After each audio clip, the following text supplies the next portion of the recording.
All right, good afternoon, everybody, and welcome back to the C Show. Got your boy Chris here, and I got with me Dave, the insurance guy, all the way from Las Vegas, Nevada. Dave, how are you, man?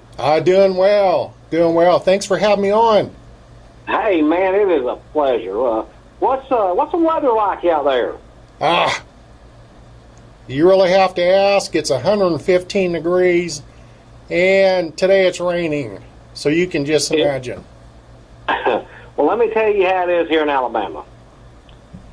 I don't believe we've had a day above 83 degrees, and it's rained every day. I've not even turned my air conditioner on. Man, it must be nice. I mean, especially for Alabama this time of the year. Yeah.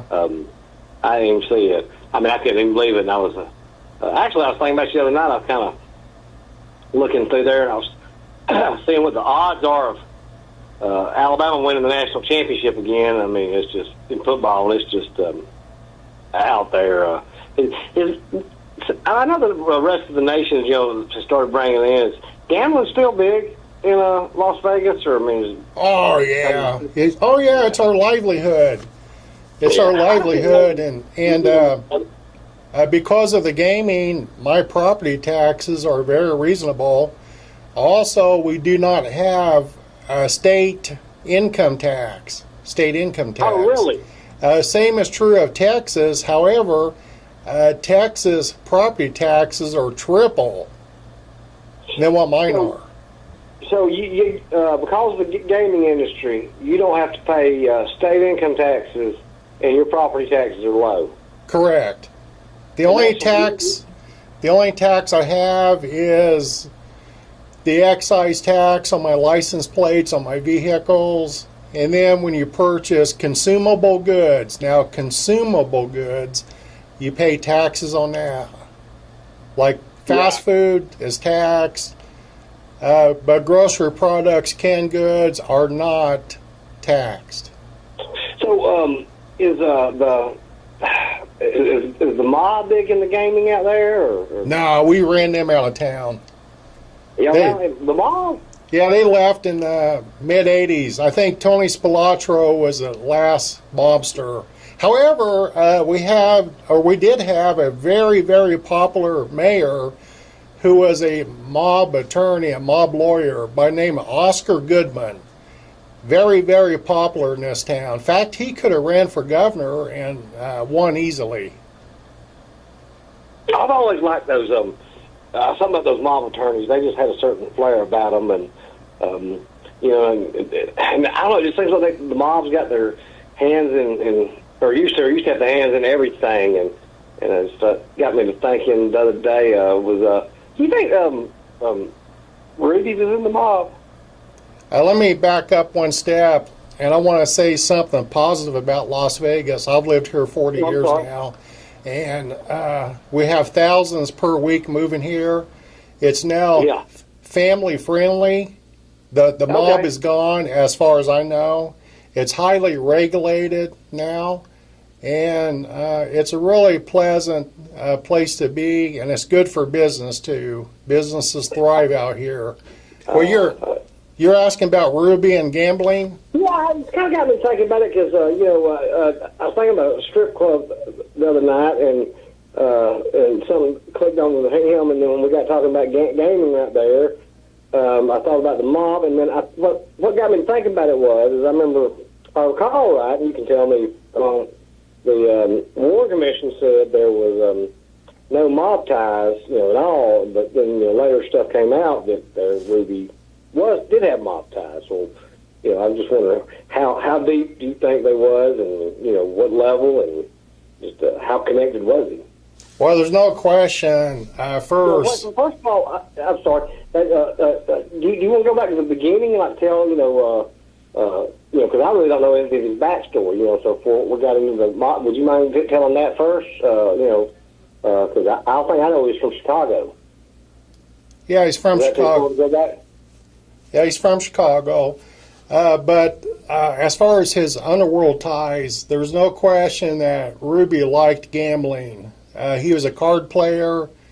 He also enjoyed the horse racing. He would gamble on that. He actually went to Cuba in 1959, and he was invited by a guy by the name of Louis McWillie, who was a professional gambler. And the reason why he took Ruby is because Ruby was a source of entertainment to him. And I can see that. And also, Ruby did have a girlfriend. Her name was Alice Nichols. Alice Nichols. Now, she stated because of his gambling habit, she would never marry him. But Ruby was a wannabe. He wanted to be a mobster, but he was not. He was not. Well, There's. of course, he was. I think Rubenstein was his name, so was Jewish. But I mean, so are you? When you say he was not a mobster, like he was not in the mafia at all? No, no. What? That's silliness.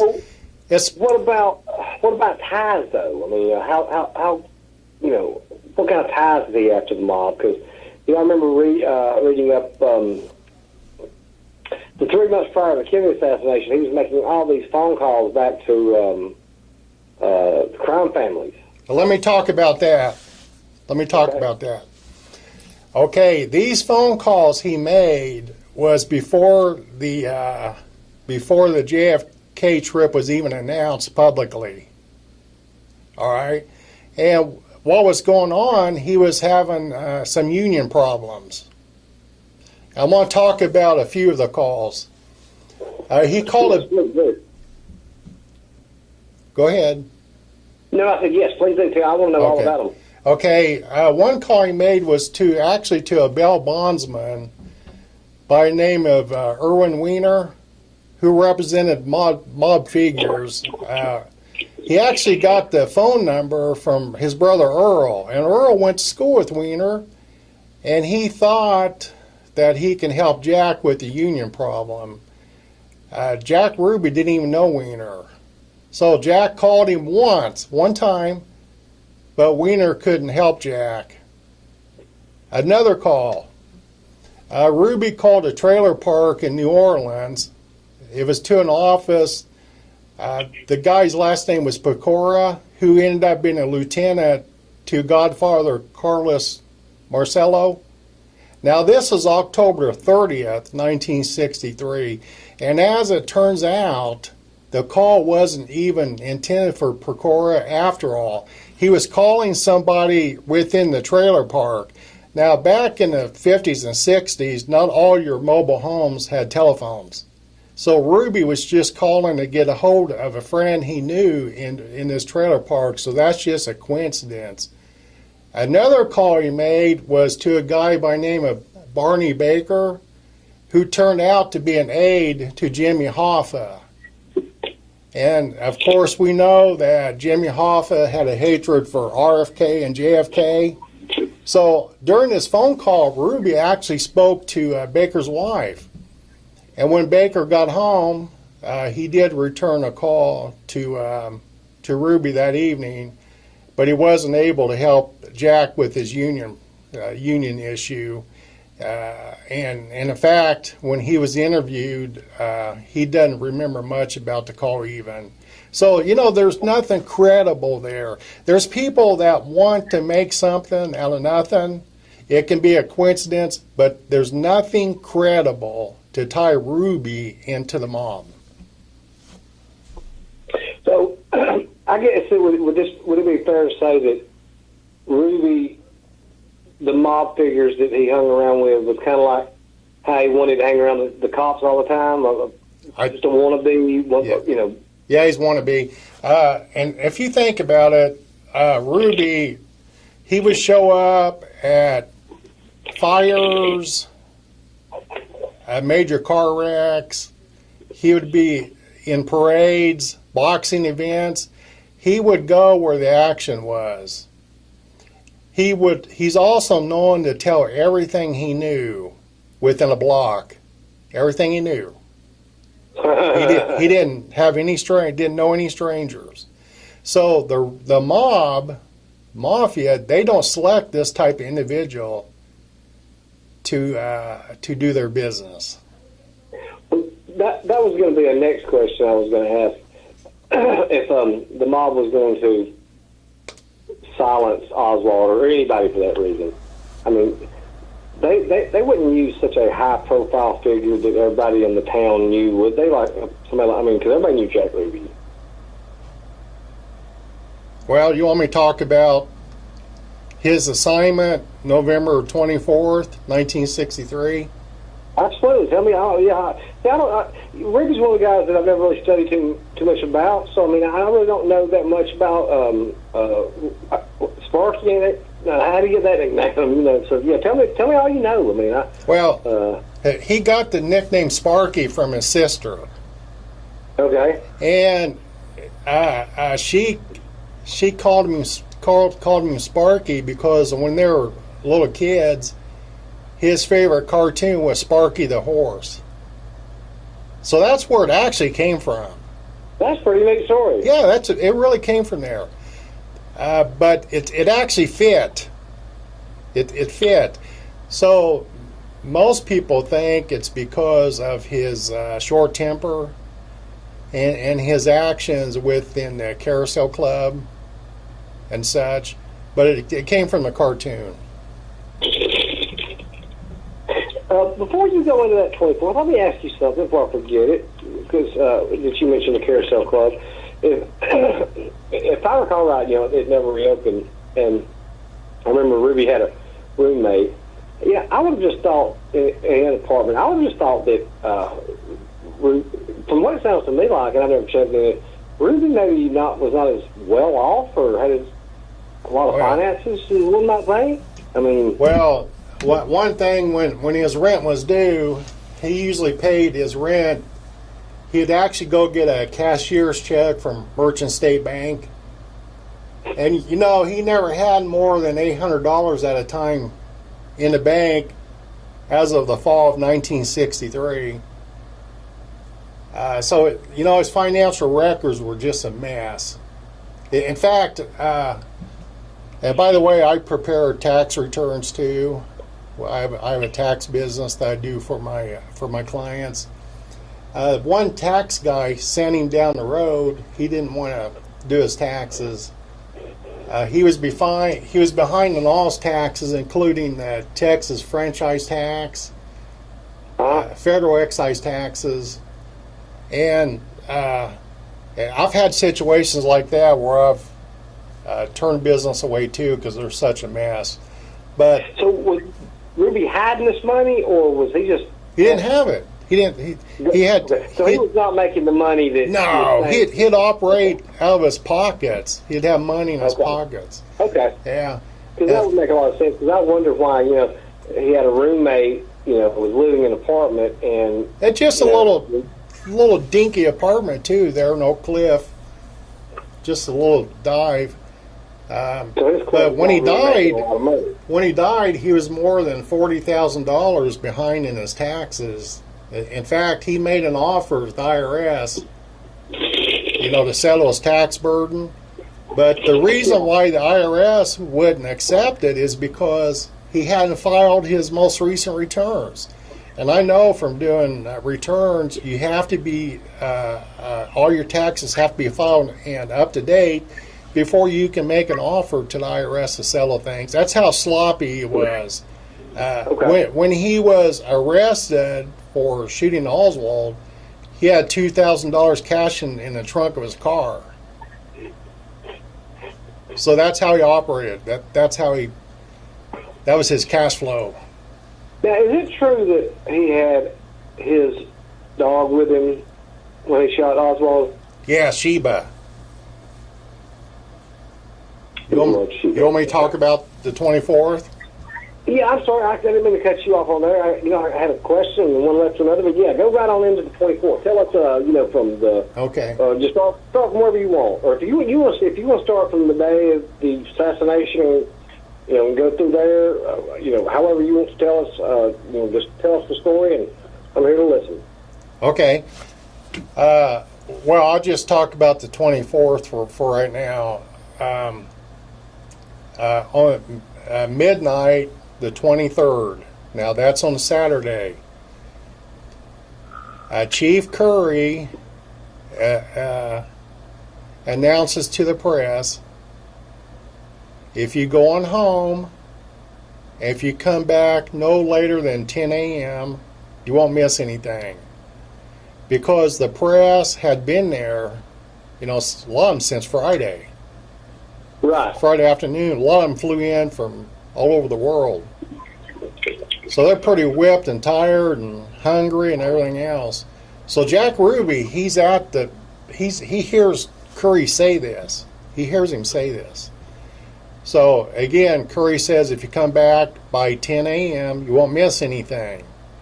Now, he doesn't say we're going to move Oswald at 10. He says if you come back by 10, you won't miss anything. So I want to clear that up. There was an announcement that he's going to move him. So Ruby goes home, and at 10 a.m., guess where he is? He was still asleep, I believe. Yeah, sound asleep. Sound asleep. So if you're working with the mob and your life depends on getting Oswald, you would probably be down there by 10, probably a little bit earlier, so you won't miss anything. But anyway, he's asleep at 10. One of his strippers actually called and woke him up because he closed the club on Friday. The club is also closed on Saturday. Now we're into Sunday. Her name is Little Lynn. I think her name is Karen Bennett, something like that. At the moment, it kind of slips in my mind. But she lived in Fort Worth, and her rent was due. So she's the one that actually called and woke him up. And he said, well, what I'll do is I'll go down to the Western Union and wire you $25 so you can pay your rent.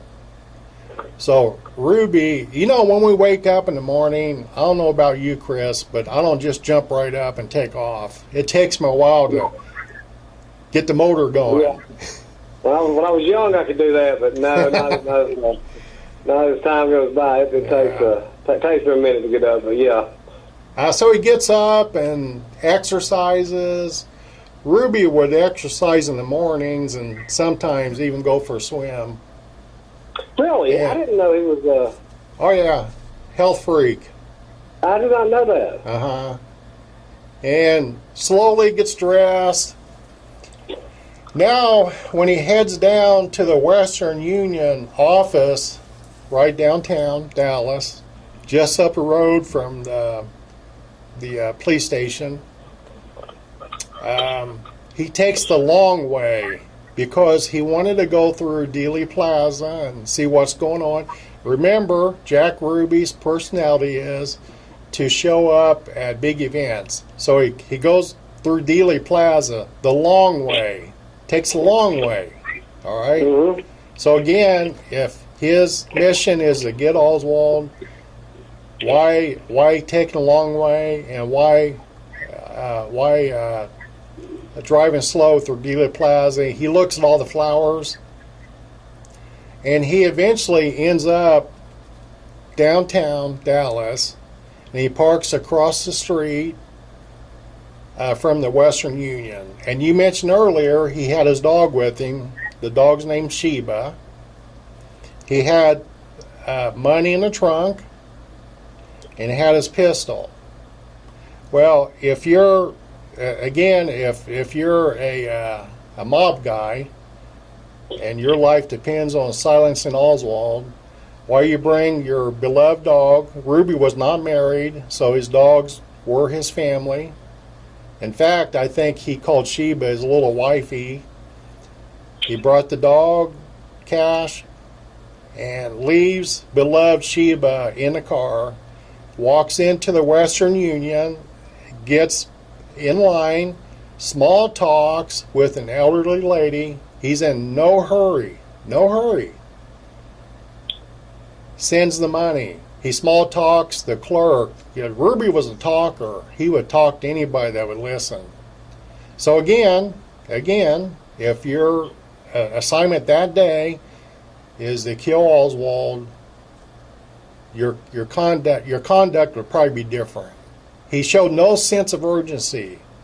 And I think the money's time-stamped at 11/16 or 11/18. I can't remember at the It's moment. something like that, I recall Yeah. it. And I've measured from the Western Union to the Dallas Police basement. I've walked that because back in the day when I caught this disease, the JFK assassination, I've measured that. It took me about 90 seconds to walk that right down to the spot, because back then the door was open. You just go down to the basement because they still had So he walked. police He station. walked from the Western Union to the basement? Yeah, he walked, okay? Okay. Well, let me ask you one quick question then, because somehow I was thought he'd got back in the car, but I remember him in an interview saying, I didn't really pick up on it, he said something about if he'd never made that U-turn. Or, do you know what he was talking about with that, or did I... Right. Well, when you go down there, those streets are one way. Yeah. So he came the back way, did a U-turn, and parked across the street. Had he not made an illegal U-turn, Ruby or Oswald would have been out of there. It delayed him. All right. Yeah. So, so it's about a 90-second walk, maybe a little bit under that. And he did walk. And again, he left Sheba across the street in a car. Okay. So as he's walking towards the Dallas Police Department basement, as soon as he gets there, there's kind of a crowd gathered around the entrance there. Or actually, yeah, that'd be the entrance. The other side's the exit. Roy Vaughn, who's a Dallas police officer, a patrolman, steps out and stops traffic for Lieutenant Pierce to exit the basement. So as he steps out, again, there's a crowd of people around there, Ruby simply walks down that ramp. Simply walks down. And he's there just a few seconds when Oswald comes out. And Sparky shoots Oswald on live TV, NBC cameras there. Now I want to talk about on the other side of the fence. Jim Lavelle told me that they had Oswald prepared to go, handcuffed, and they're on the elevator getting ready to come down. When Oswald wanted to get a sweater, because in November of '63, it's a little bit chilly. So they get off the elevator, uncuff him, and Oswald picks a black sweater out of a box, puts it on, they recuff him, get back on the elevator, go down.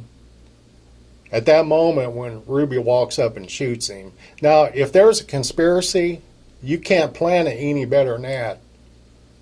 You can't plan any better. That would mean that Lavelle would have to be in on it. Roy Vaughn would have to be in on it. The guy at the Western Union would have to be in on the conspiracy. You'd have to have all these people. And the caller, the stripper, Little Lynn should have to be in on it. You know, it's just laughable nonsense that I laugh out loud as I drive home when I think about some of this stuff. How bright people, smart people, can come up with stuff like that is beyond me, and I just laugh out loud. Didn't I think there was two other things I wanted to ask you about. Didn't one, the car that was supposed to pick him up, wasn't it late? And didn't they put postal inspector come back in for one final interview? Yeah, Harry. Yeah, Holmes. What's his name? Harry Holmes. Anyway, a postal inspector did. He was on his way to church, and he just, he wanted to talk to Ruby one more time. So he drops his family off at church, and because this is on Sunday, and he sat in. He had a few questions for Oswald, so that caused part of the delay too. As far as the car being late, are you talking about in the footage where you hear the horn beep and the car shows up? Yeah. Well, originally they had an armored car they were going to transfer Oswald in to take him from the city jail, which is downtown. That's Dallas Police. The plan was to transfer him to the county jail, and he would become the custody of the sheriff. Ironically, the county jail is in Dealey Plaza, right there. It's right there. I think I remember somebody pointing that out to me, or it used to be the old jail or something that was there last year. So they decided to use an armored car as a decoy. So then they backed the car in place. It really wasn't late, and the beep you hear is just the fella backing the car up. So anyway, the rest is history. Of course, the way Ruby got down the ramp, people say he was let in. Basically, what it sounds like to me is the guy directing traffic, he turns his back for a second, and Ruby just walked past him. I mean, does that sound... He steps out in the street. He's got to walk, about 20 or 30 feet to get out to the street to stop traffic, is right when he walked right down. He simply walked down. Again, Ruby's personality is to show up at where things are happening. Title fights, boxing events, fires, big car wrecks, parades. That's him. So, he didn't, from what it sounds like and from what I read, I mean, he didn't plan to shoot Oswald basically until he stepped out and shot him. Would that sound right? It does to me. Because he's there Friday, he's at the press conference, he has a weapon with him. He could have popped him right then.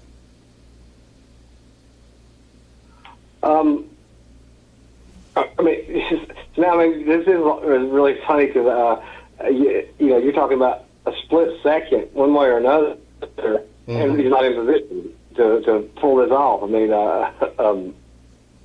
to kill it. I mean, a second, one way or another, no sweater, no. Does that take the U-turn? If the guy in the Western Union, right, would have been late, or if the stripper calls 5 minutes late. Yeah, exactly. He doesn't. I mean. So they get, if I remember right, they wrestled to the ground or something, and he said, "You all know me, I'm Jack Ruby."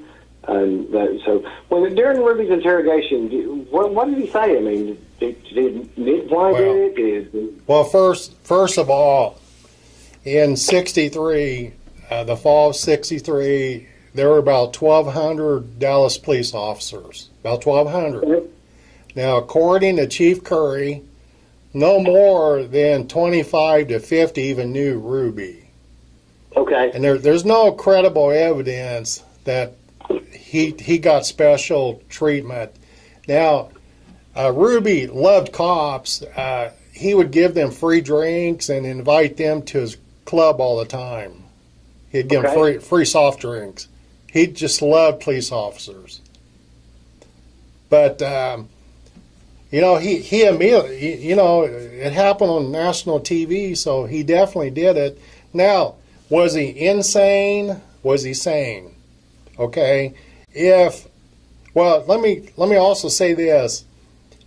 He volunteered to take a polygraph. In fact, I posted this in our group.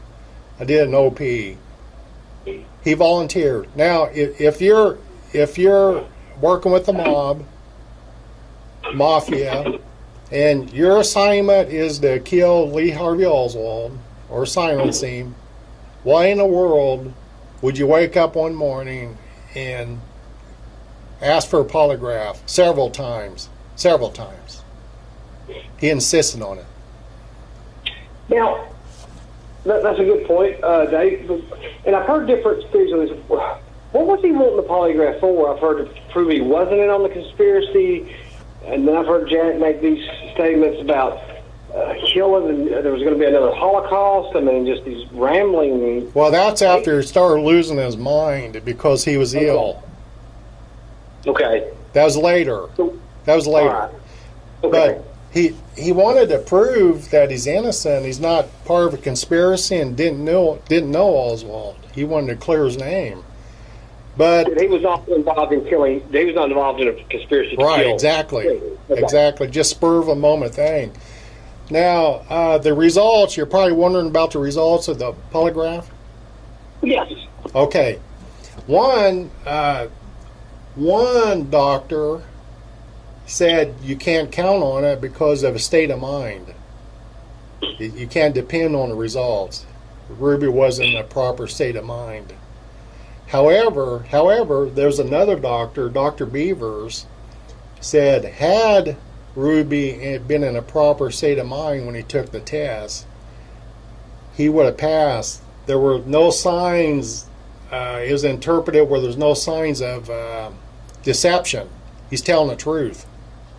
So you got two doctors saying two different things. So are they reliable in court?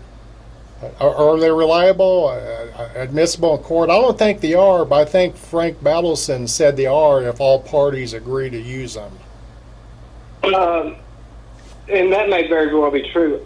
What my understanding is they are not admissible in court, but they can call a doctor, and a doctor can tell what the results were. Okay.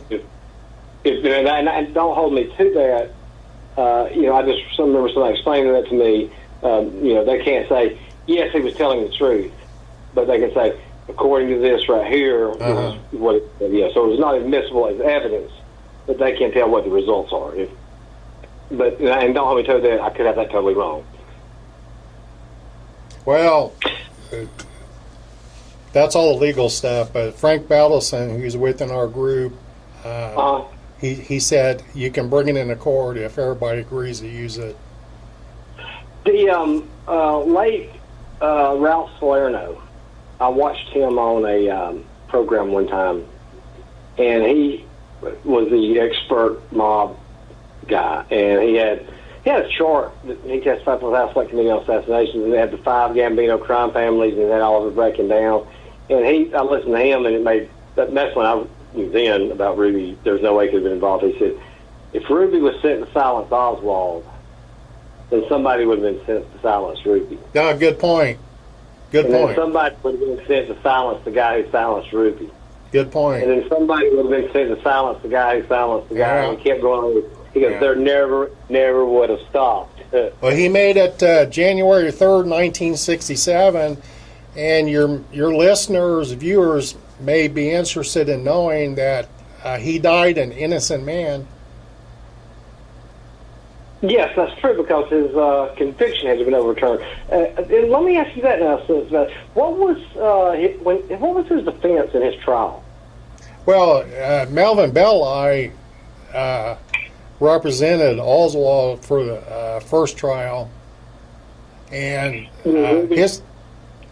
Sorry. You mean Ruby? You said Oswald. You mean I Ruby? mean Ruby. Yeah, Ruby. I'm sorry. And his defense was that he's a lunatic, wacko, out of his mind. But he did get convicted and got the electric chair. And do you know Tony Hill? Joe Tony Hill, I think. I think he was his Texas attorney. I think I remember the name. Yeah. Anyway, you had Belli and then Joe. Ruby asked Joe, what happens if I get the electric chair? And Joe said, well, if you do, don't sit down in it. And Ruby got a big chuckle out of that. A few other things, Charles. What was that you can see a clip on YouTube, and Ruby's trying to talk, and his lawyers are telling him to shut up. When they're walking down the hall or setting? Well, I know the one you're talking about when they're walking down the hall, and people try to say, that Ruby says, ask Johnson, Oh, yeah. Yeah, and I can't make that out. But they're sitting at the table, and Ruby is sitting there, and he tries to start talking, and his attorney's telling him to shut up. And, I know what I'm doing. Well, that would be a response from any attorney with any client. Okay. You don't want them to talk. I still remember what Ruby was being asked then at that. Did Jack take the stand? No, and My favorite juror is J. Wayman Rose. He's got to be 95 years old now. But if you ever get a chance to go online and listen to J. Wayman Rose tell the story, I know of one. There's a sixth floor museum interview that he did. And the guy's got a great personality. He's really funny. A natural leader. The kind that you really like if you listen to him.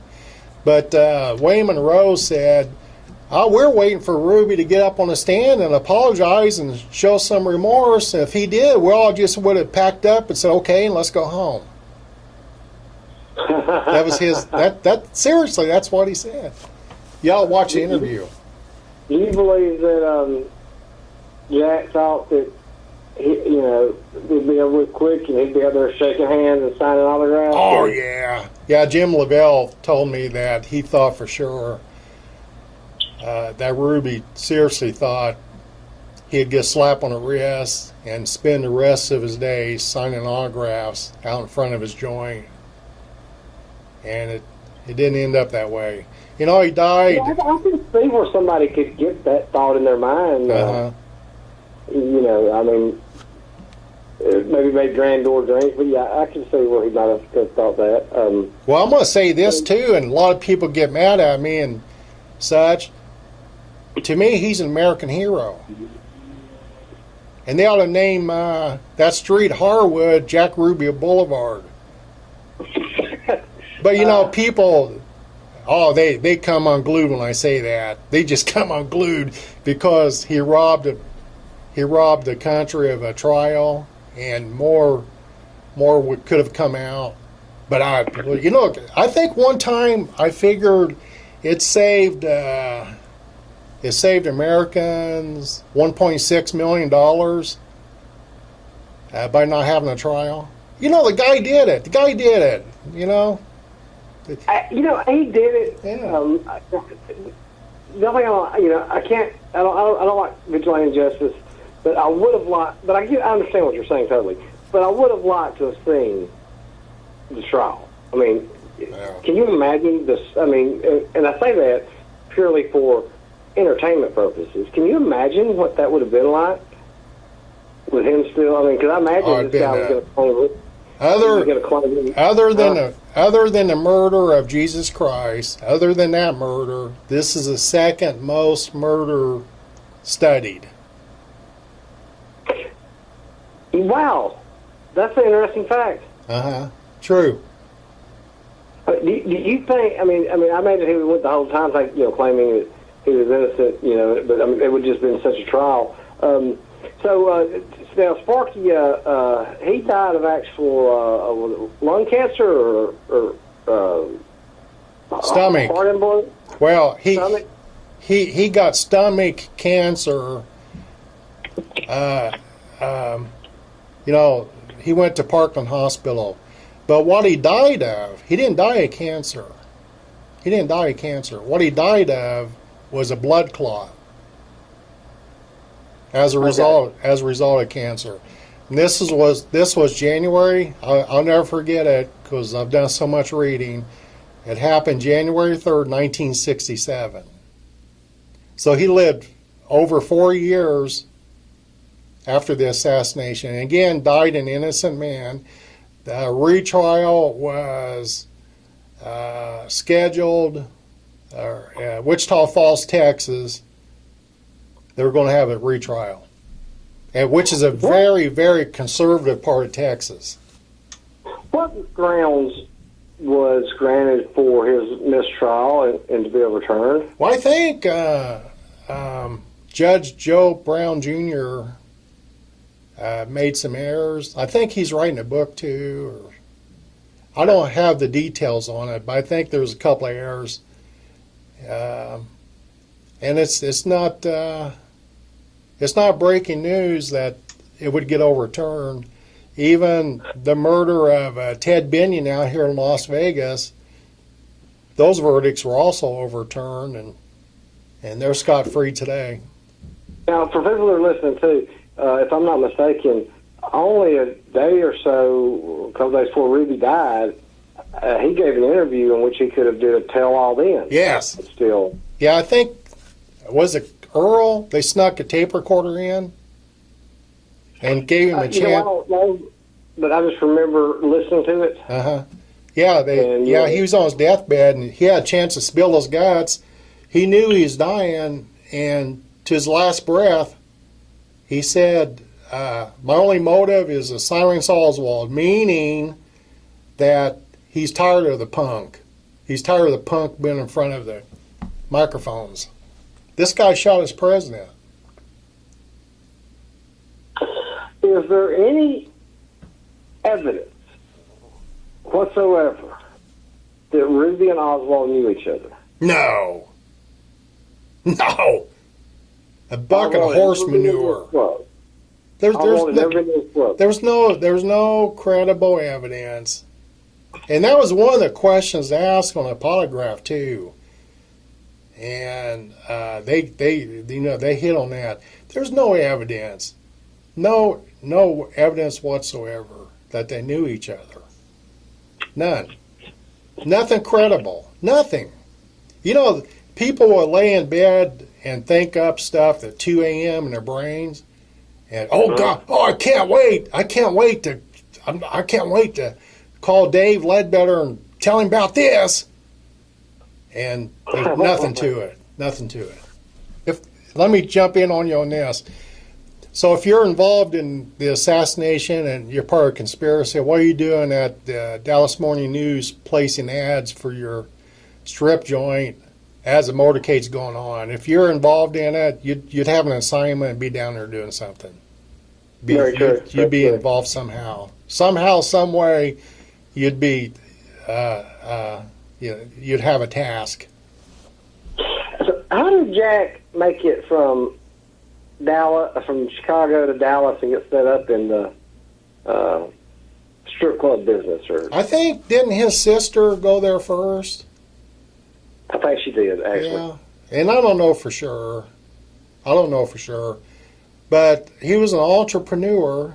He was involved in other businesses. He sold costume jewelry at discounts prices. He sold sewing machine attachments at the Texas State Fair too, stuff like that. You might remember he managed an African boy, small guy. He went by the name of Little Daddy, so he tried that too. He sold pizza crusts to Dallas restaurants. He tried to get into a lot of things to find something that would work. And then I remember he tried to sell log cabins at a Texas lake resort. You remember he tried selling razor blades too? I was not aware of that. Yeah. Oh, then my favorite is he tried selling those twist boards, and he had one of his strippers demonstrate how to use a twist board at the Texas Product Show, and I think that was the first week in November of '63. Yeah. I've read that Jack only had an IQ of 90, but he seems like more of an intelligent man to me. I mean, than to only have an IQ of 90. Yeah, I never heard that. If he does have an IQ of 90, he's got a higher IQ than me. Yeah. I mean, that's been a total test. It was, because I just couldn't see that. Do you know how Jack lost the end of his fingers? Because I remember seeing a couple of them missing. Yeah. Well, he had on his right hand, his index finger, part of it's bitten off because he got into a fight at one of his clubs. He acted as his own bouncer, And, yeah, I heard that. He throw the own people out. And if I remember, Jack was only in his 50s or so, right? He wasn't that old man 52. when he passed. 52. 52, yeah. I didn't think he was too old. Is there any particular reason he demanded to go to Washington to get this, to seek for the warrant position? Well, if you sat in a jail cell, what is it, 6x8 or whatever it is? day and night, day and night, day and night, you'd probably want to get out there. So this is one angle he can use to get out of town. And plus, he liked attention, too. I don't think there's anything to that. He just wanted to change the scene. It wasn't going to change things. Mob people, if you think about it, they usually have a long track record of arrests.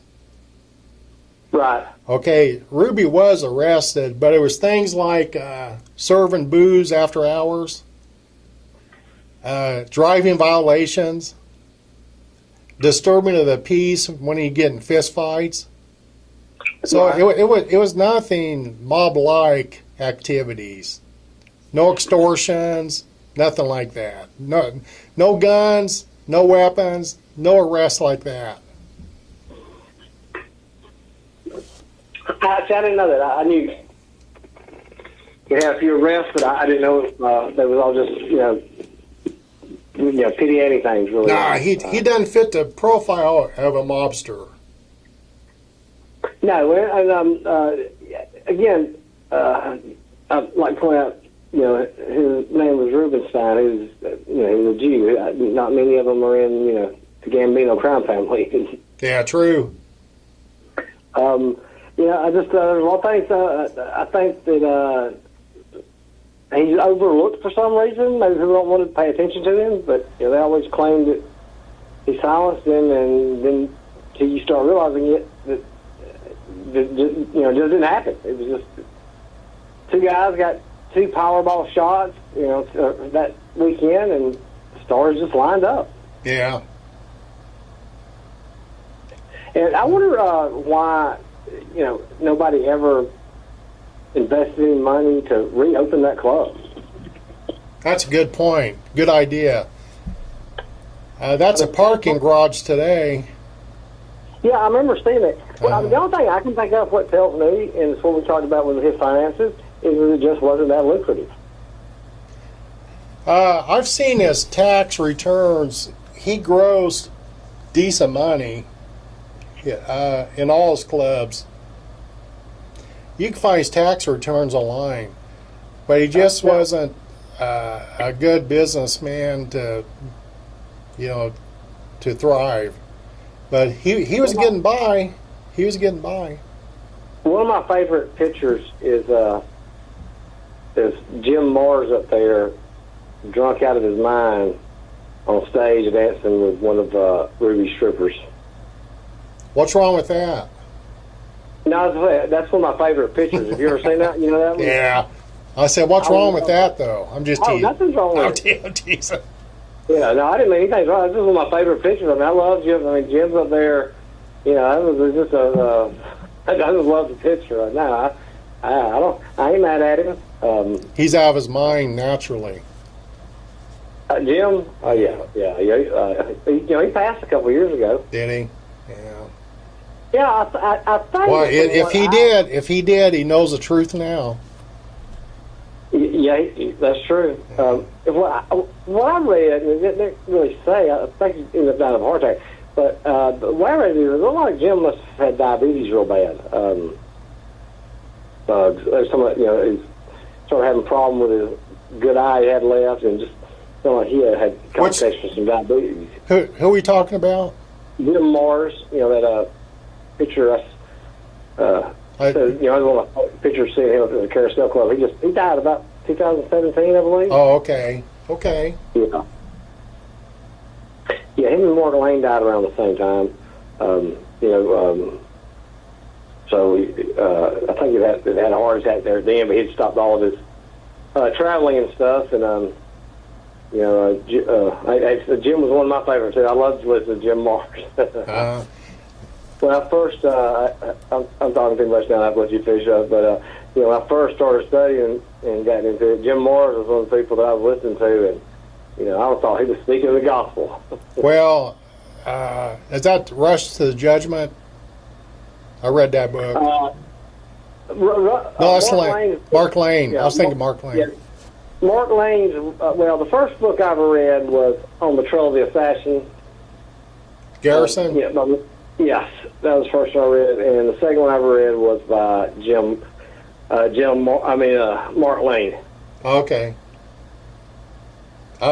Anybody listening or watching that wants to start out with a good book that I recommend is a book. Now, this author doesn't take sides. He just talks about the events, the time, the activities, and the time it happened.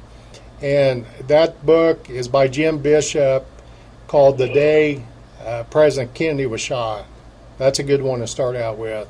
Then once you become interested in the subject, then we got a Facebook group called JFK Truth Be Told, and you're welcome to come in and join. And if you don't like what you've heard here today, this is your opportunity to come in within this group, and you can have a conversation with us, make comments, and this is where you can do the buts.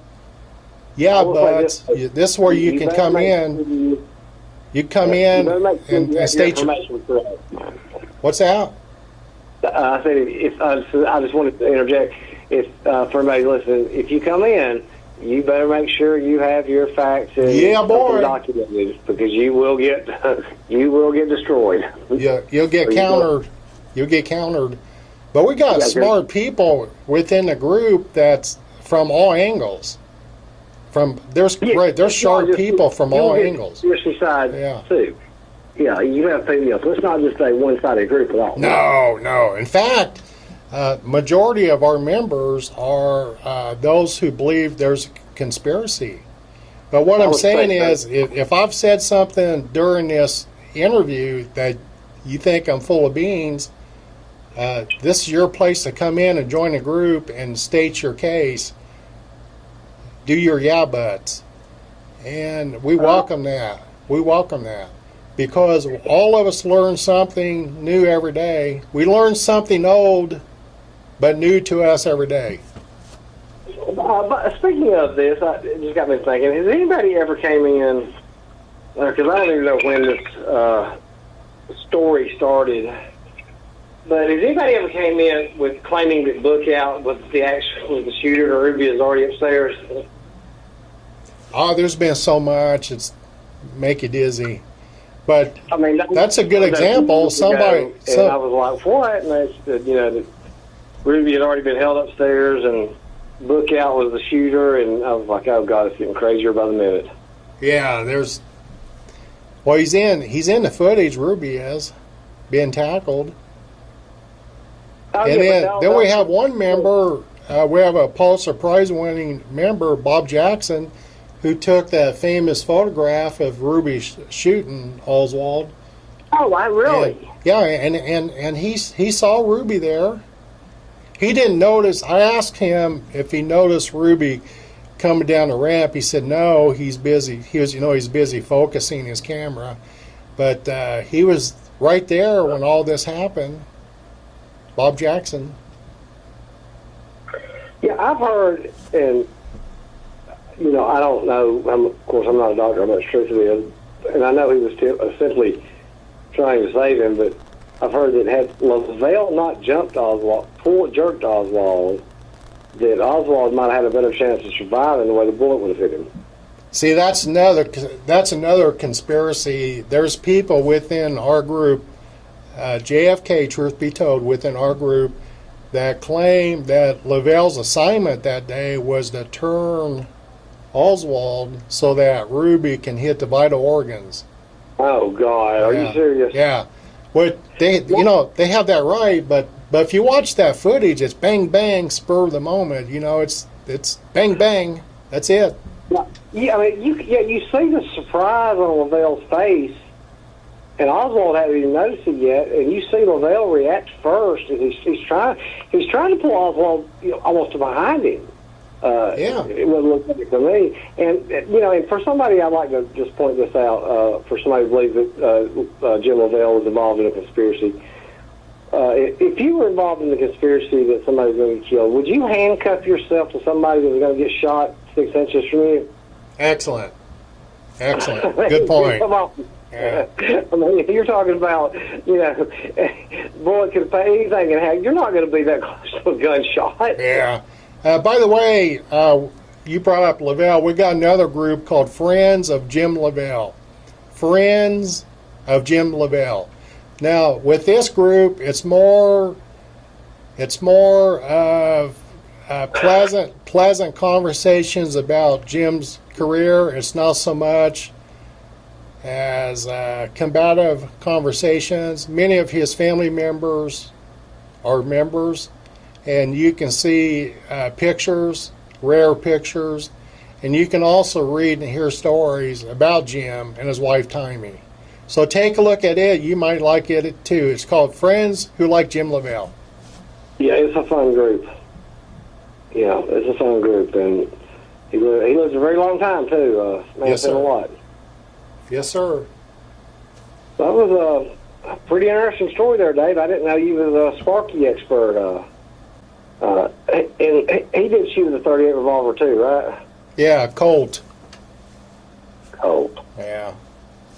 One shot. And if you look at Jack Ruby's arrest fingerprints, you can see the finger at the top of it's bit off when they did the prints. Yeah, I've seen that before. Well, is there anything else you want to add to it, Dave? Because I mean, I can't think of anything else, and I don't want to keep you.